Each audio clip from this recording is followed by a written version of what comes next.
We are catching up with Arenanet here at E3 2016 to learn more what's going on with Guild Wars 2. There's always stuff going on with Guild Wars 2.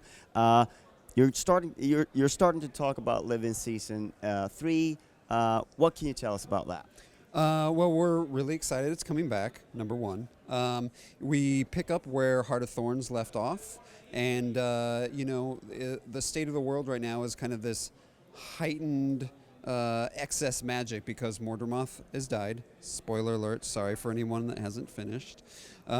We gave you ample time. So it's kind of like this gold rush, and it's really exciting because, with all this excess magic in there, out there, a lot of things are possible. A lot of bad folks are going to come in and try and use that excess magic for, let's say, nefarious reasons. And we're excited to get in there and bring the fight to them in Season 3.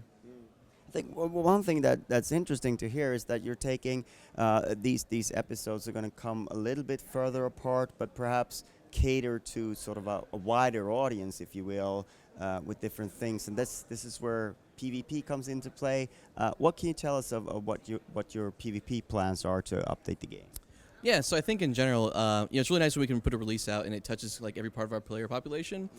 Previously we put a Living World episode out. A lot of fans really love story, but the people that are interested in PvP and War vs. World didn't really get anything in that release.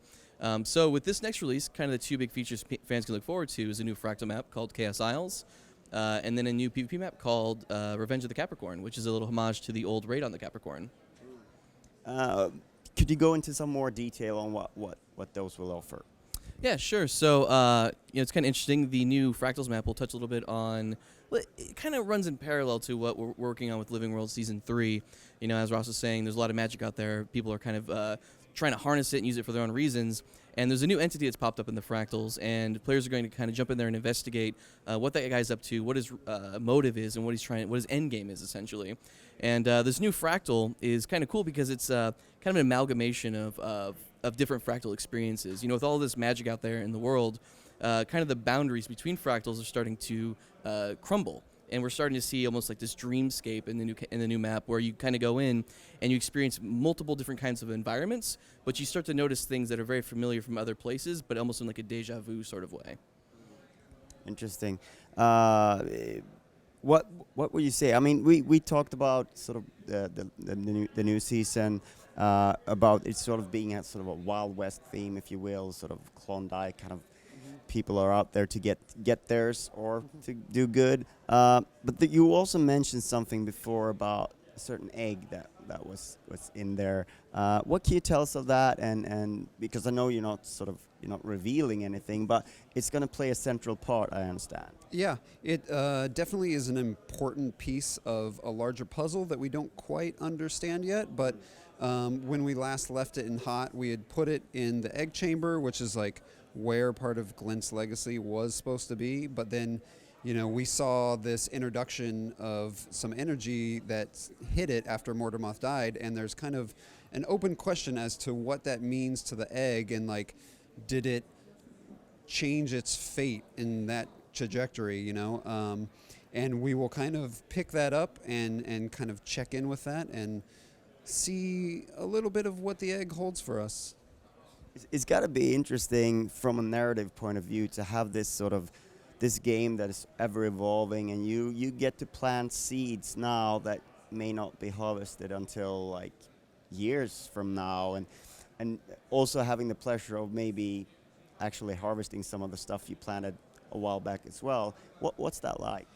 It's really awesome. Before I was at Arenanet, I wrote cartoons and stuff like that, and that's a very kind of just, linear narrative, and a lot of the cartoons are just you get your 11-minute episode and that's it. And this is such a huge, epic, ongoing story that for those reasons, it's super exciting to work on because you do get to put these little details in there that people will speculate about, and they catch them, and it, sometimes you hear stuff that's just way off, and you're like, oh man, when they see what it's really about, they're gonna their minds are gonna be blown, and that stuff is really fun to do, and to just try to think of that stuff, and keep that, 4, 5, 6 steps ahead of everybody that's kind of guessing and speculating where it's going is super fun. Would you allow any of that speculation to actually influence where you are going, or is it like, I want to have a steady course because this is the goal a lot far ahead? We definitely know where it's going, and so you already have these goalposts along the road that you have to hit. So it is actually very hard to like course correct at a certain point if it's like something interesting that you see out there. But like it's just the fun of it is in seeing if people are along with you rather than trying to really let that influence you. You know what I mean? Cool. I know I'm going to ask a difficult question now because maybe there's not an answer, but when's Living World Season 3 kicking off?